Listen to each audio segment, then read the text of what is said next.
Hi everybody, it's Larry here. I want to take a little time to review some new pieces of hardware I got. Um, I'll start with this Pearl H1000 hi-hat stand. It's got some pretty cool stuff. Let's start at the very bottom here.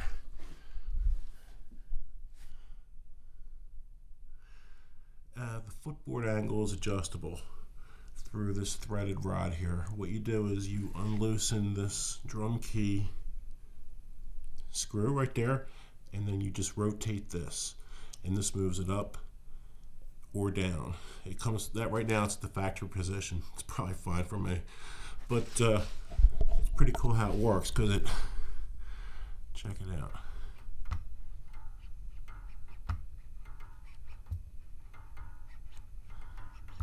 You can see the swivel action going on there. I think it's a really solid feeling hi-hat. I mean, okay, the thing is kind of heavy too. I will say that about it. Damn, where'd my drum key go? Anyway, it's got these spikes on the legs that are retractable. Oh, I think I went off here.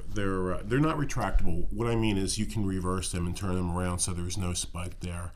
You just loosen this drum key nut and it comes out, and you flip it around to either spike or no spike.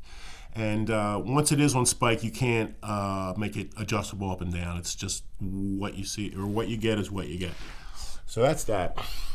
Okay, it's got the spikes here. It's got a toe stop. It's removable if you want.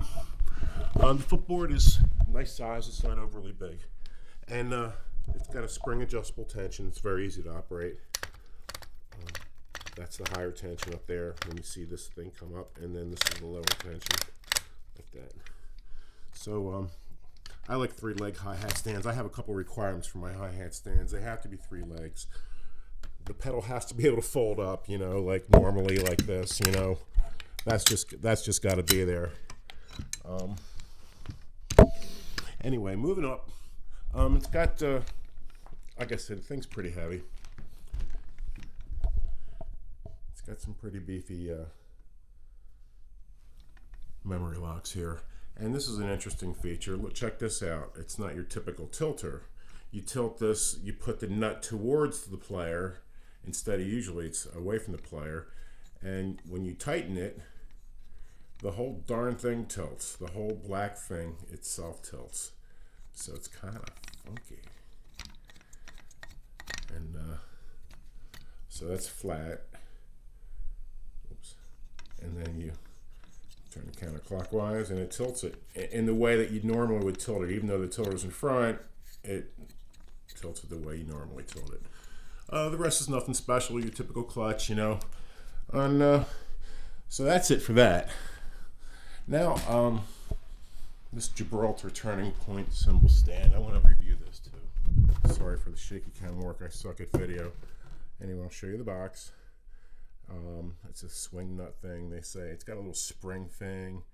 I have a couple requirements for cymbal stands too. It's got to be a gearless tilter. I just won't buy a cymbal stand without a gearless tilter, so that's my main thing. Couple pretty cool things on here is, check this out, a memory lock with a wing nut. Duh, how long would it take to figure that one out? That's a great idea, I think. Obed Mike Jams would certainly love that. Okay, here's me bitching about no one makes aluminum incorporates aluminum in their cymbal stands. Well, they did, only they just did it with the legs. So the legs are pretty funky looking, as you can see. Give a profile there. They're like flat on the top here, and it's I don't know if you can see it too good, but anyway, it's polished aluminum. For the legs. I believe the tubes are still steel. That I don't get. Why can't you, you doing the legs, why can't you make the tubes aluminum? But they have this funky memory lock in here. It's not wing nut operated, which is odd. I'm not sure what it's for, to tell you the truth, because I'm covered up here. All right, this is the thing that I'm not sure how it works. I haven't gotten a cymbal yet for this, but this is how it comes, obviously. And oops. So to me, they give you, I don't know, all these felts are nuts if you ask me. Let me take it all off. So this is what they have here. They got this thing that it's threads. Oh God, I'm doing terrible camera work.